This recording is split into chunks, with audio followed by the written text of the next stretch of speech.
Cool. Hi, everyone. I hope lunch hasn't made you very sleepy and you can pay attention to us for the next 3 hours. My name is Olga, and this is my co-presenter, Aya. We both work at Bloomberg. I work in a team that creates an API for our instant messenger application, and Aya works on an alerting system we have at Bloomberg for market alerts. We have been at Bloomberg for over 5 years, Aya about 3-something, and we're both members of an internal Python community we have at Bloomberg, the Python Guild. Okay, so thank you for signing up on this workshop. Some of you may know what Sphinx is, some of you may not. We are going to keep, I think, a pace good enough for everyone to follow along, and there will be a few challenges for people who want to try something more. So if you have never heard Sphinx before, it is a tool to create pleasant and beautiful documentation easily. It can create a lot of different outputs like HTML, LaTeX, or plain text. Today we will be focusing on HTML. And what's great about it is that it does a lot of magic for you.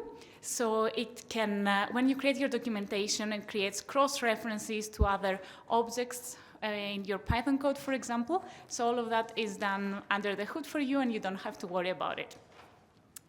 The big great part about Sphinx is that it has a big adoption, and there's a big community and a lot of cool extensions that you can try out.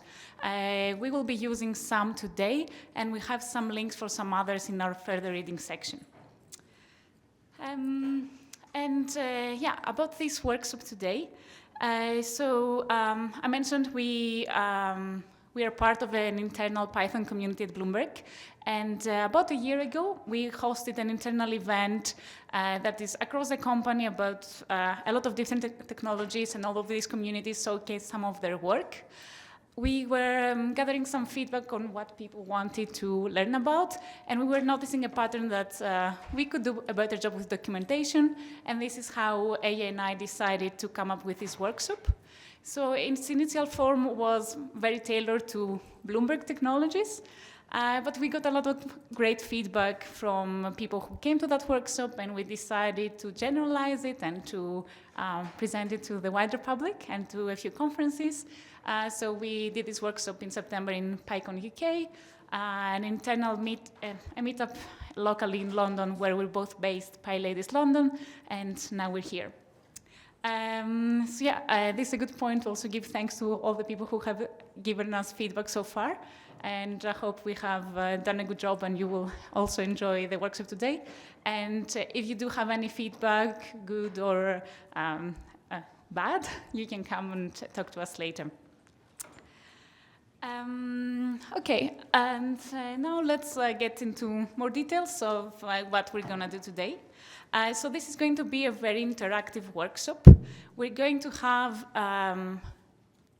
10 sections, yes, where we will, Aya and I, we will be presenting the content of each section, and then you will be given some time to follow the steps. We will be going around the classroom to help anyone or answer any questions.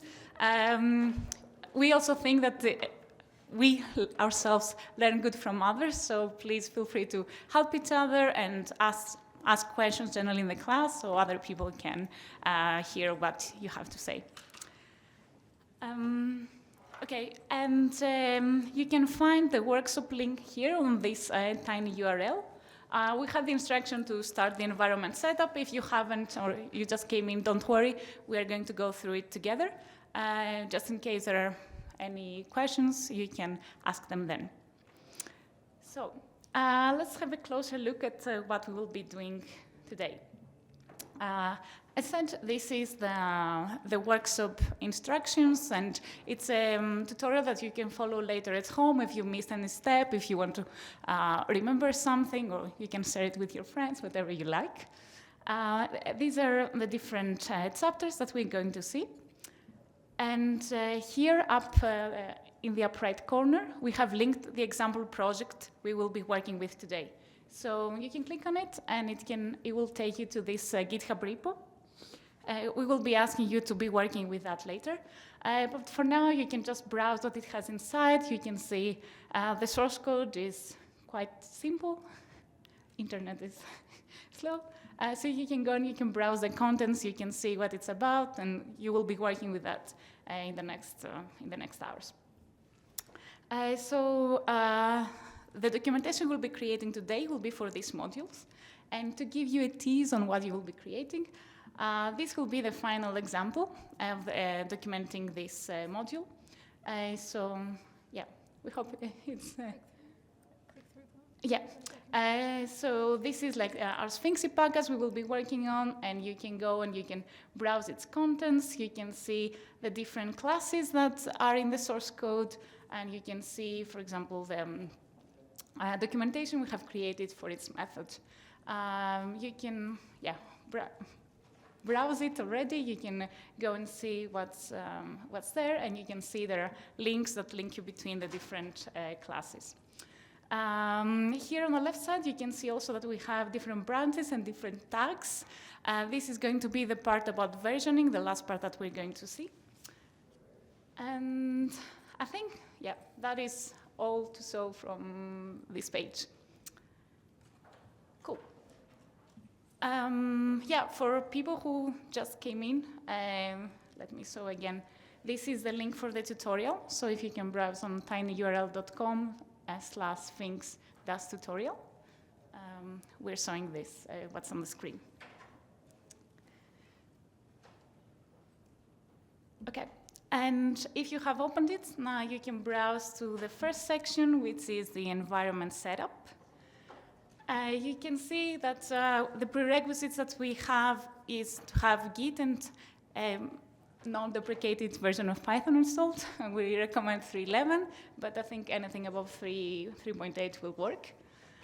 And here are the instructions on how to use the repo, the example project that we have given you. So this is a template, and you can use this template, create a new repository.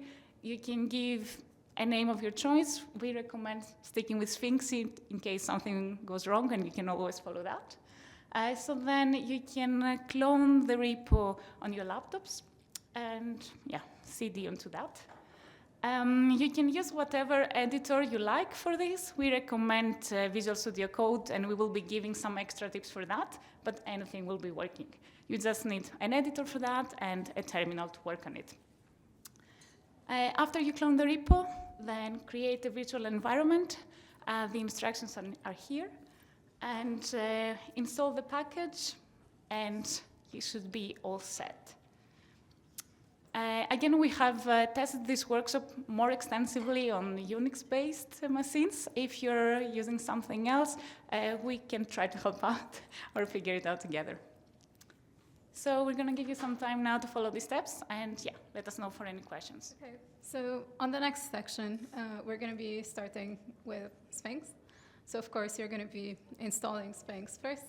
And then that ships with a handy quickstart tool that we're going to use to generate the basic files that that Sphinx needs to generate the basic website. So you're going to run the tool, you're going to go through the prompts, and then that generates a number of files. So the first file is conf.py, which is, as you could probably guess, a configuration file that allows you to configure Sphinx's behavior. We'll be slightly tweaking Sphinx's behavior as we go along. You'll see how that's used. The next file is index.rst. So this is the source file for your documentation website's homepage. So that's going to generate the index.html file. And the RST extension is for restructured text. We're going to talk about it in the next section. The makefile is a convenient, has a bunch of make targets that make it a little bit easier to build or clean your documentation. The build folder is where your output documentation files will live. So your HTML files will live there. The static folder is where you can store all your static files, so say images. And then finally, the templates folder is where you can put little snippets of HTML to customize the appearance of your website. So yeah, use the quickstart tool and just build the output that comes out of that, and you can just preview the output that comes out of the box from Sphinx quickstart. That's this section. I'll give you a few minutes to work on that. Let's move to the next one.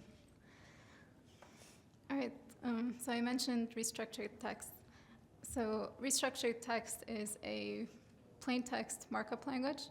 It's the default one that Sphinx uses. It also supports Markdown, but since this is the one that Sphinx supports by default, we're going to teach you this one.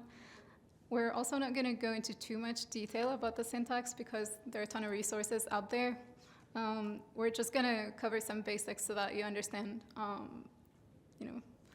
how to create a basic page. So, for instance, this is the syntax to create a heading. So this what becomes the heading of your website. This here is a table of contents tree. You can configure it by specifying the max depth. You can caption it with a title. We chose contents.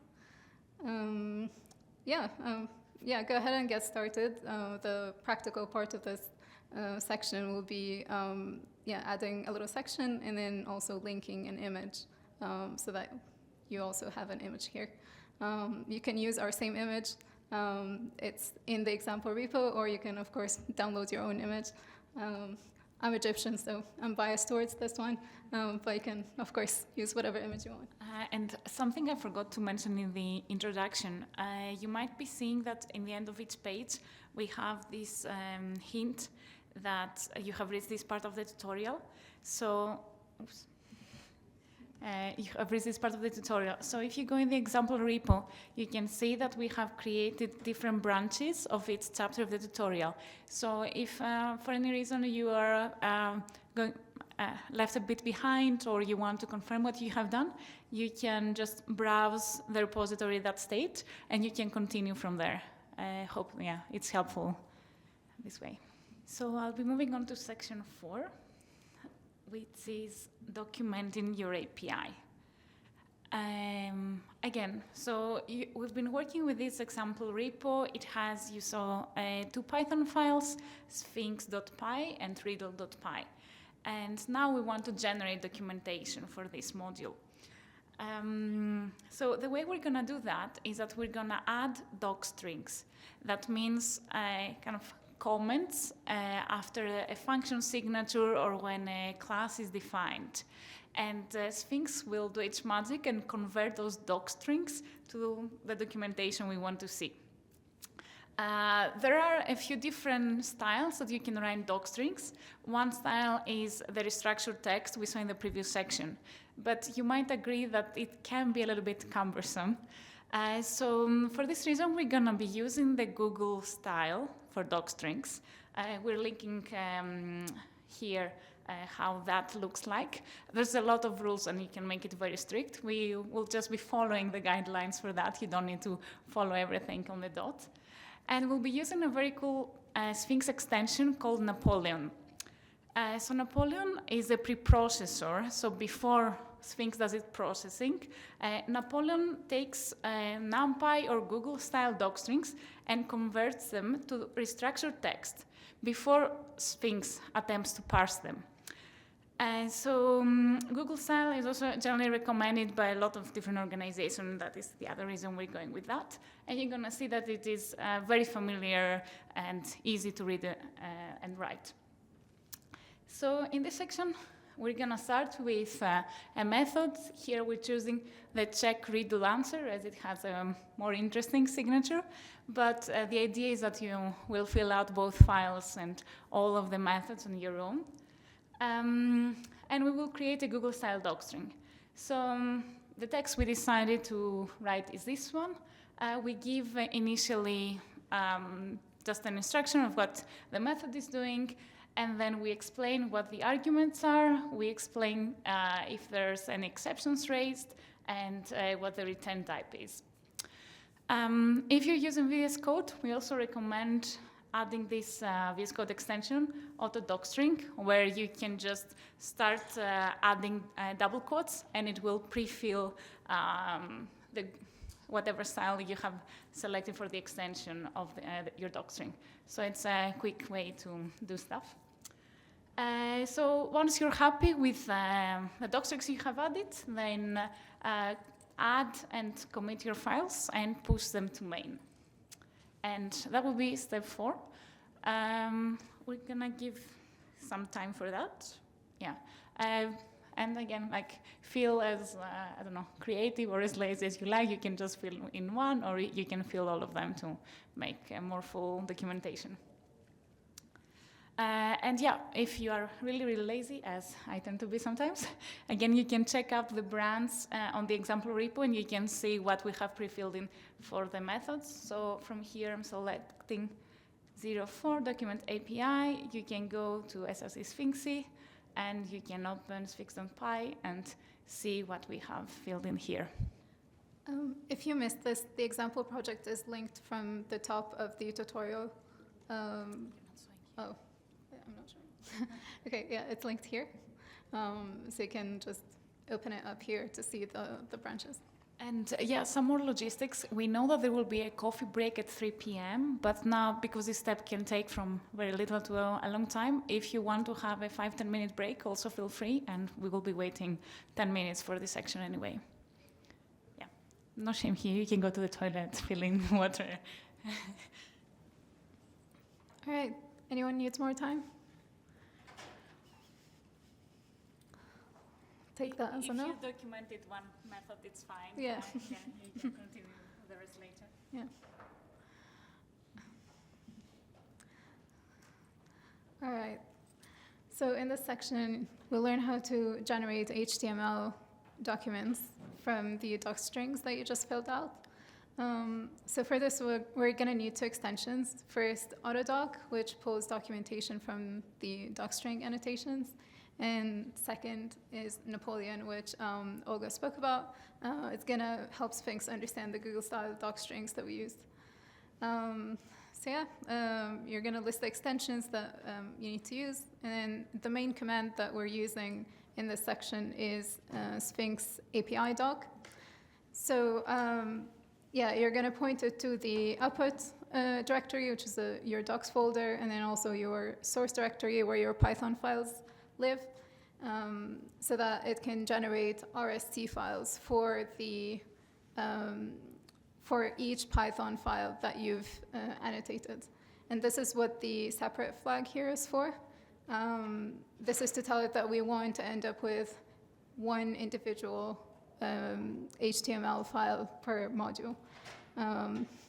If you didn't use it, of course, it's optional. If you didn't use it, then it would generate your documentation in one page.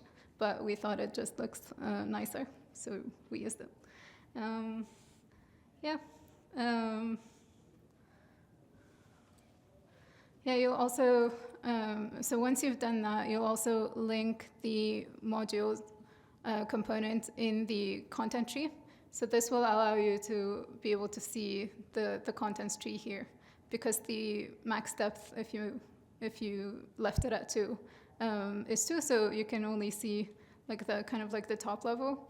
You can also configure the max depth to be a little bit deeper if you want to see the contents in the home page. Yeah, so that's what this step is. So yeah, you're going to rebuild the documentation, and you should be able to see by the end of this step something that looks like, well, something that looks like this, except it's not going to be using the cool theme yet, because we haven't done that. But.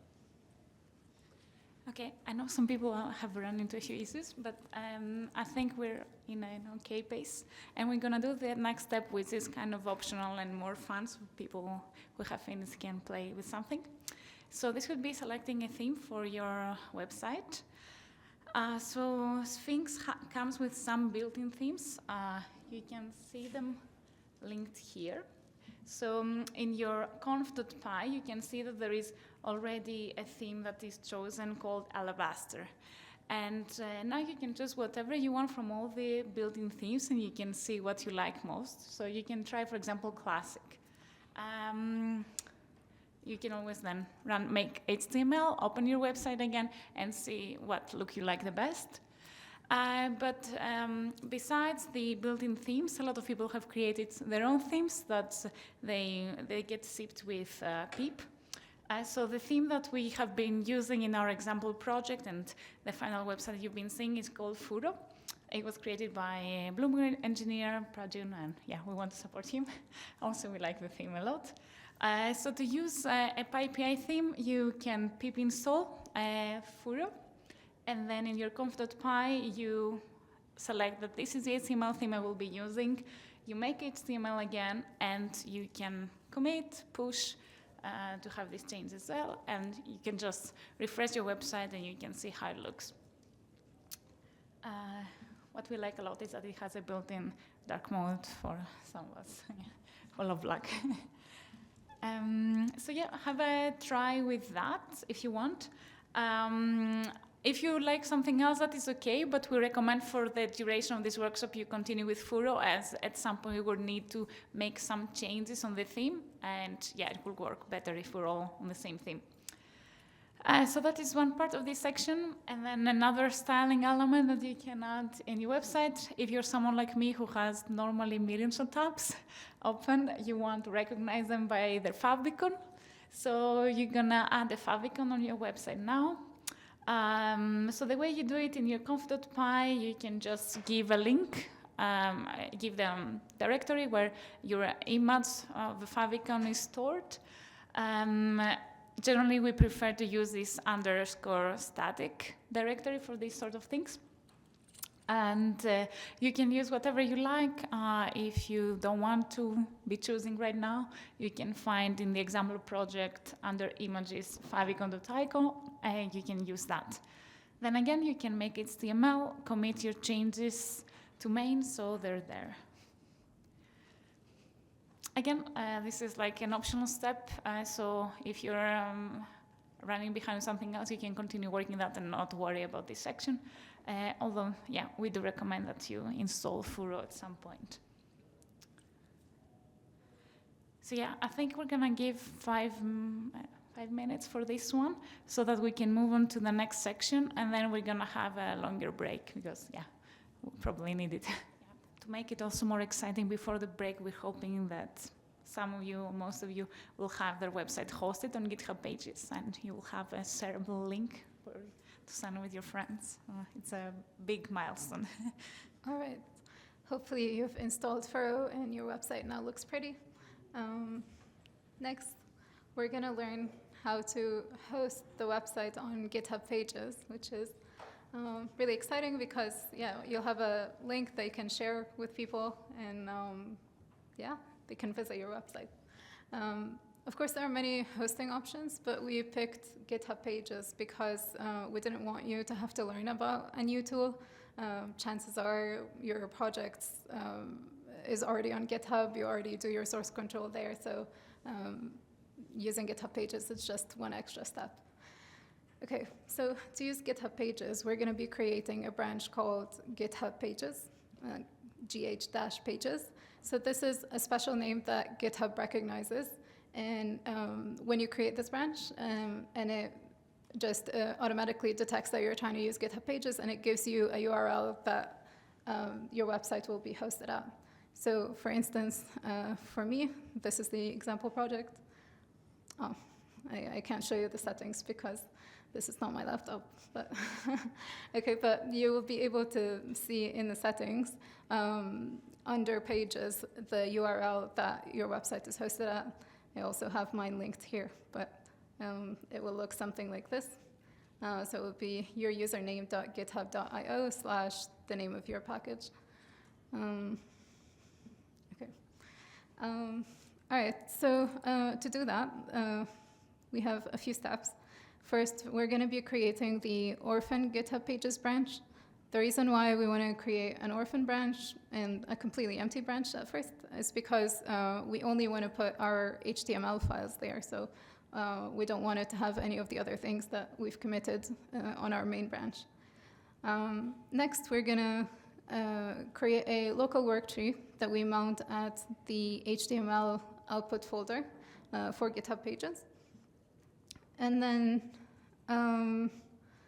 first, we're going to put a very simple hello world website. So just in an index.html, we'll only have a title saying hello world, just so that you can get familiar with how GitHub Pages deploys your documentation. So you'll see that every time you push something to the GitHub Pages branch, this action kicks off. So it's called Pages Build Deployment, and it just rebuilds your documentation, and once it's done, you can see the effect. You can see your changes take effect on the live URL. So that's the first exercise we're going to do. And then before we actually push our website on GitHub Pages, just a couple of small things that we're going to do.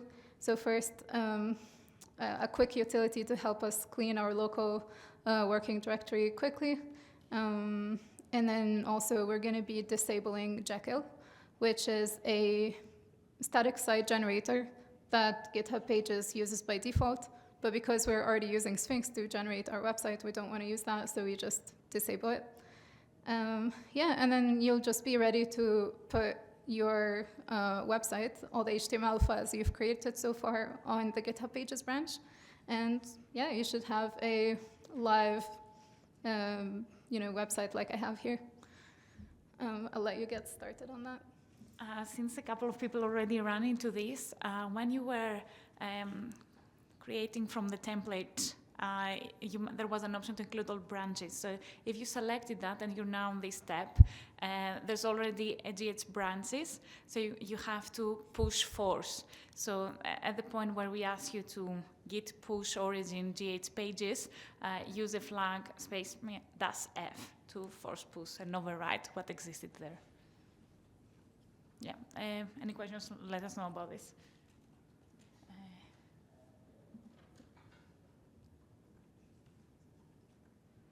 Yeah, so probably the last step here.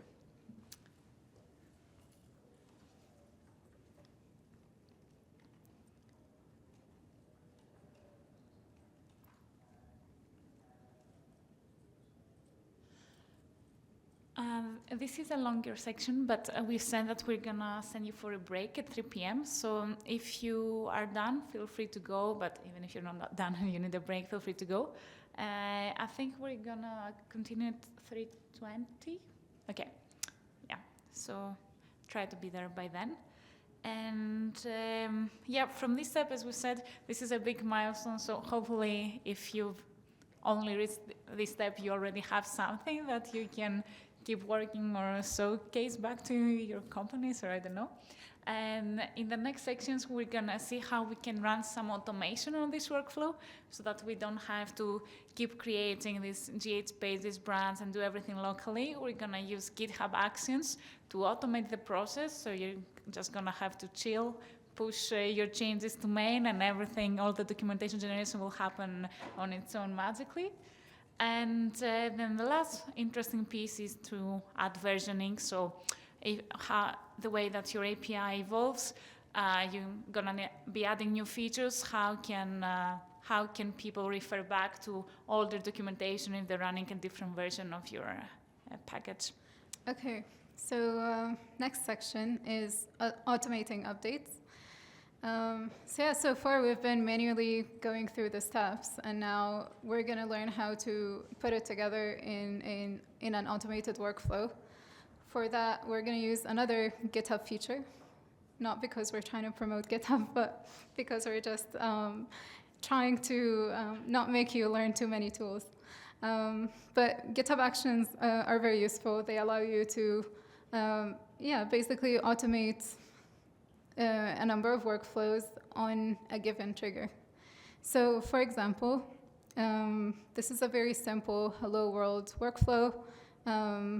You can create a file, a YAML file under this path here, so that GitHub can recognize it as a workflow. And this is the content of the file. So you can name your workflow something. We name this hello world, and then you choose a trigger. There are many triggers that GitHub supports, but this is an example of a simple trigger. We're saying here that we want to run this workflow every time there is a push to the main branch. And then we're defining a number of jobs that we want to run. In this case, we only have one job called hello. And it just has one step that just says hello. So we name the step say hello, and the actual command involved in the step is just saying hello world. So this is just an example of a workflow so you understand the structure of GitHub Actions. But now we're going to create a workflow for deploying our documentation. So similar to what we did above, we're going to create a YAML file under the GitHub/workflows folder. We're going to name it publish Sphinx documentation. And the trigger, again, is on a push to the main branch. We're going to do the following. First, we're going to ask for write permissions for the content scope. This will allow us to push to our GitHub repo. And here are the steps. So first, we're going to check out the repo. We're going to set up Python. Here, because we're working in 3.11, we put 3.11 as the Python version, but if you're using a different Python version, then of course modify the step to use the version that you're working with. Okay, now that we've set up the Python version that we need, we will install the dependencies. You probably recognize these steps from what we've done earlier manually. So first we pip install our project in edit mode, and then we install our dependencies. So far we've used Sphinx and Furrow, the theme. Next, we're gonna build the Sphinx documentation. So first we use the Sphinx API doc tool to generate any RST files that are missing from our Python files that are annotated with the doc strings. And then we use the Sphinx build command to actually build HTML files. This is the command that we've been using throughout, but we've been doing make HTML. This is just a convenience that so that you don't have to type out this whole command, but that's what's really running under the hood. Yeah, and finally, the deploy step.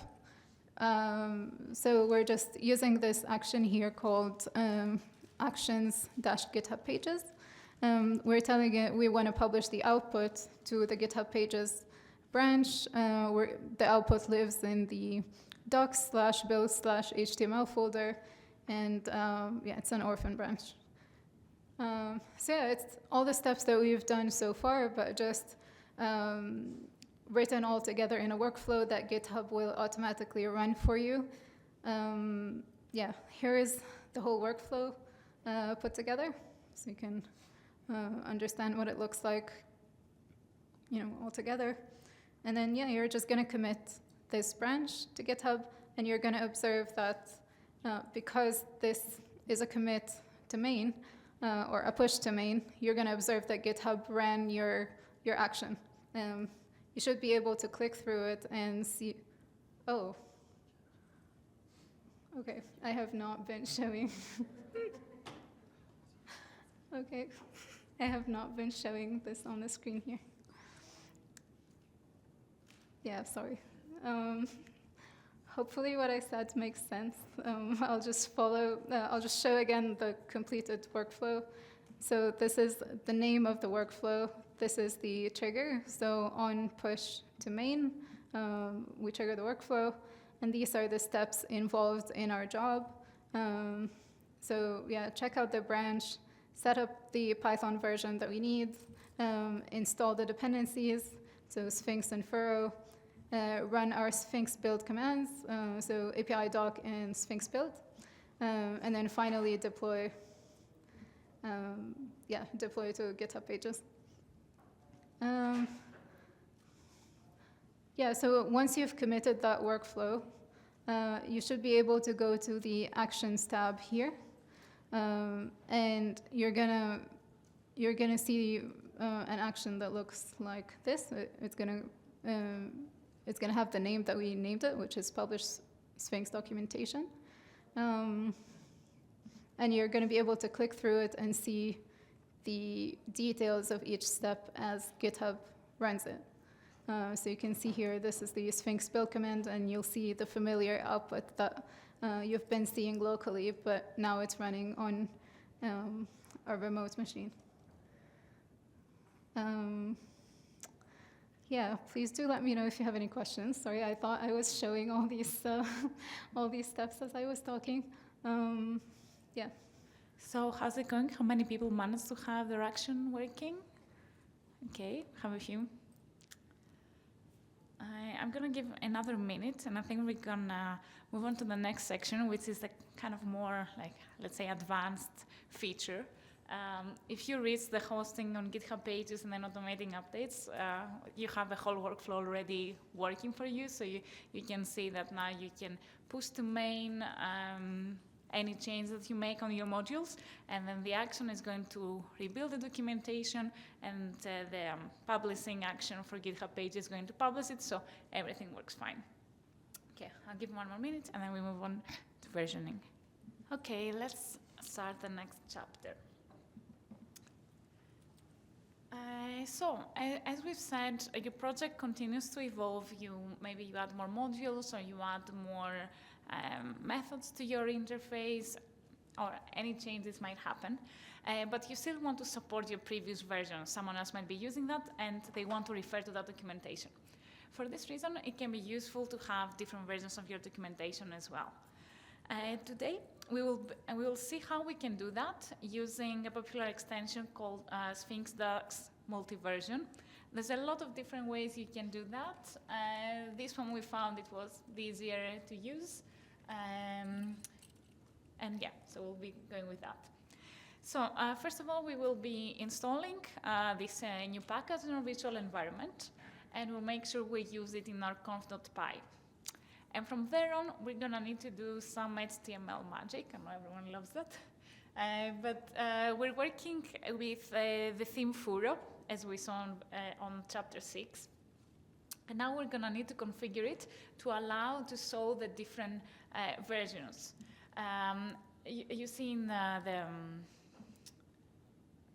you see in our completed example that here we have chosen that we want to be displaying all different branches that exist in our repository and all the different Git tags. Traditionally, you might want to only display tags or something else, but we're showing how you can do both, and then you can configure it however you like. So we add the extension, and now we start configuring the sidebar as we like. So we're going to need to create a document, an HTML file called under template sidebar versions.html, where this one explains exactly how we want the branches and tags to be displayed. So because we are kind of overriding how the sidebar is going to look like, we need to tell Furo that, okay, we're overriding this, but everything else we want to use the default version, so don't think that we only need that. So for this reason, in your conf.py, you're going to need to make this configuration so that the website title, search bar, content tree, and scrollable section of the sidebar still render as we like. So just add this on your conf.py. And then we're ready to start using Sphinx Multiversion to build our docs. So Sphinx Multiversion is going to replace the Sphinx build command that was getting run whenever you were doing make HTML. So you're going to complete this section, run the command as here in the documentation. And after that, we're going to commit the changes that we have made on our conf.py and on our sidebar to have them on our main branch. So then we know when we need to, in the next step, when we're going to enable our GitHub action, everything exists there. So once you have done that, you're all set up to be using multiversion, and then we can try to test it out. So what you're going to do is we're going to create a Git tag of the current state of your project, and you're going to push this tag to GitHub. And then we're going to make a small change on your index REST file. It can be whatever you like. Here we're just adding a new sentence after the first heading. And then we're going to push those changes to main. From then on, we're gonna run multi-version, and then locally, you're gonna see that multi-version has generated under the build HTML directory different directories for all the different versions of your code. One is your main branch, and then we have the tag that we created with version 001. So you can go and you can browse those, and you're gonna see that version 1 is different from main because we have added a new change in main. So after that, you're gonna push all your changes to GitHub pages so that you can see how now it looks with the sidebar and the two different versions we have created, main and version 1. You're gonna run into a problem, and we're gonna solve this way. So the problem is that because now with Sphinx multiversion, all of your HTML files are generated under respective directories of the Git branch or the Git tag that you're using. That means that there's no index.html created. So for this reason, we're gonna need to say that index.html is going to redirect to the version that we would like. In our case, we choose the main branch. So we're gonna need to redirect the outside index.html to the main index.html. You're gonna need that by adding this logic and committing it and pushing it also to the GitHub Pages branch. And from then, you should be seeing success. So in your username, github.io Sphinxy website, you're gonna be able to view your main branch and your tag. And the index.html is going to, this page should take you to the code as it exists on your main branch.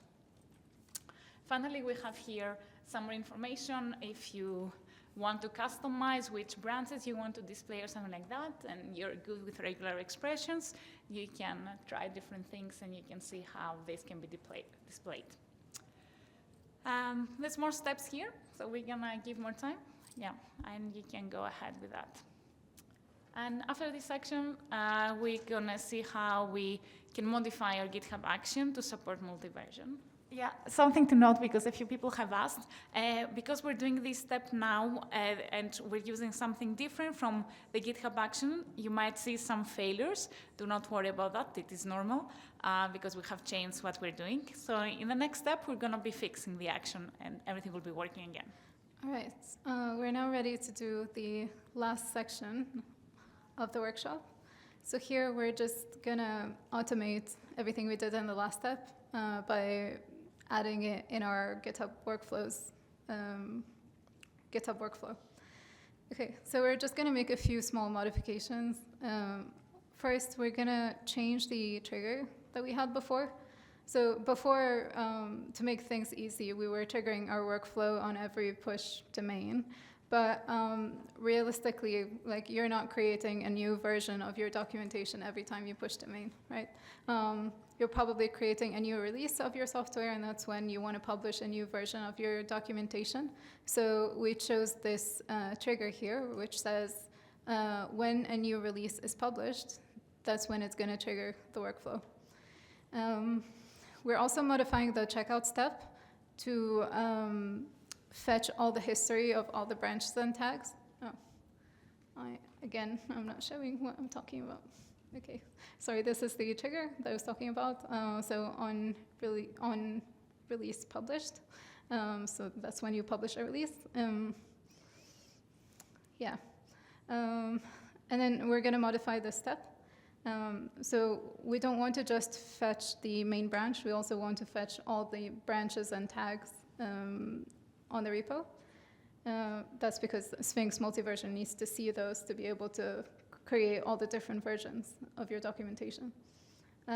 We'll also modify the install dependency step to install Sphinx multi-version. And we'll also modify the Sphinx build step to, of course, use Sphinx multi-version instead of Sphinx build. So yeah. Also, one more detail to add here. In the previous step, we'd created an HTML file that redirects the user to a default version of the documentation. So we're just going to copy this file into a location that GitHub workflow can see, so that we can also have this redirect index.html there. Yeah, and that's what the workflow looks like altogether. Yeah, so just go ahead and do that, and then commit it. And then you can test it out by actually creating a new release of your project. So you can name it, say, version 0.0.2, and yeah, you'll see that the workflow has kicked off and it has created all the branches for you. So you should be able to see all the branches appear, and also the second tag here from the second release that you created. Yeah, that's all. I'll let you do that. Okay, if you're done, we do have a little feedback form. We'd really appreciate some feedback if you can give us some, and it's on this link here.